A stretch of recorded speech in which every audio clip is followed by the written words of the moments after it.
اللہ اکبر اللہ اکبر اللہ اکبر لا الہ الا اللہ اللہ اکبر اللہ اکبر بسم اللہ وللہ الرحمن الرحیم۔ الحمد۔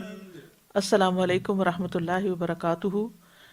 ابتدائے آفرینش سے ہی روایت ہے کہ بنی نوع انسان سال بھر میں ایک یا زیادہ دن عمدہ لباس پہن کر کسی ایک جگہ اکٹھے ہو کر اپنی اپنی ثقافت کو مد نظر رکھتے ہوئے تقریبات منعقد کرتے۔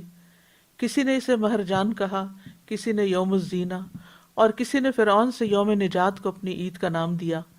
لیکن ایسی تقریبات کا مقصد صرف اور صرف کھانا پینا، مخلوط محفلیں، ان میں شور شرابہ کے سوا مورخین کو کوئی ایسی چیز لکھنے کو نہ ملی جو کسی بھی انسان کے لیے کسی دوسرے انسان کی طرف سے باعث سکون، دلی راحت اور مدد اور امداد کا سبق دیتی ہو۔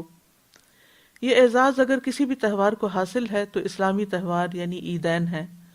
سنن نسائی کی روایت میں ہے کہ انس بن مالک کہتے ہیں کہ زمانہ جاہلیت میں عربوں نے سال میں عید کے 2 دن مقرر کر رکھے تھے جن میں وہ کھیلتے اور خوشی مناتے تھے۔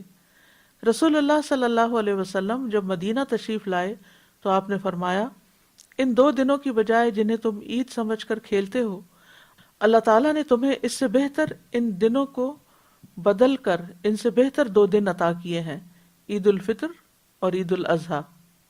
گویا کہ رحمتوں، برکتوں اور عبادت سے بھرپور رمضان المبارک کے آخری دن کا سورج ڈھلنے کے ساتھ ہی اللہ تعالیٰ مسلمانوں کے لیے خوشیوں بھرا ایک اور چاند طلوع کر دیتے ہیں، جس کے ساتھ ہی مسلم امہ نئی امنگیں، نئے جذبات اور نئی منصوبہ بندیاں لے کر آسمان دنیا پر نوزائیدہ چاند کو دیکھنے کی سنت پر عمل کرتی ہیں، اور یوں اس کے ساتھ ہی عید الفطر کا آغاز ہو جاتا ہے۔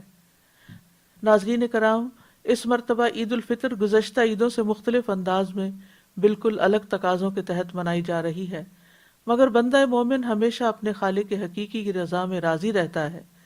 اس عید پر خصوصاً ان رشتہ داروں کا، پڑوسیوں کا، سفید پوش خاندانوں کا خیال رکھیے جو کاروبار کی بندش اور نقصان کی وجہ سے آج تنگ دست ہو گئے ہیں۔ جس قدر ممکن ہو ان کی مدد کیجیے۔ وہ گھرانے جن کے سربراہ اس ناگہانی وبائی مرض سے دنیا سے چلے گئے، ان گھروں میں جائیے، یتیموں کے لیے کھانے پینے کے ساتھ ان کے لیے عید کے کپڑوں کا انتظام کیجیے، ان کے سر پر شفقت بھرا ہاتھ پھیریے، ان کی دلجوئی کیجیے۔ جس حال میں بھی اللہ تعالیٰ رکھے اس میں راضی رہیے اور اسی پر ترغیب دیجیے۔ اپنے خالق و مالک کو راضی کیجیے۔ یہی تو رمضان کے ثمرات ہیں۔ اللہ تعالیٰ ہمیں توفیق دے کہ ہم اپنے مالک کی رضا حاصل کر سکیں، آمین۔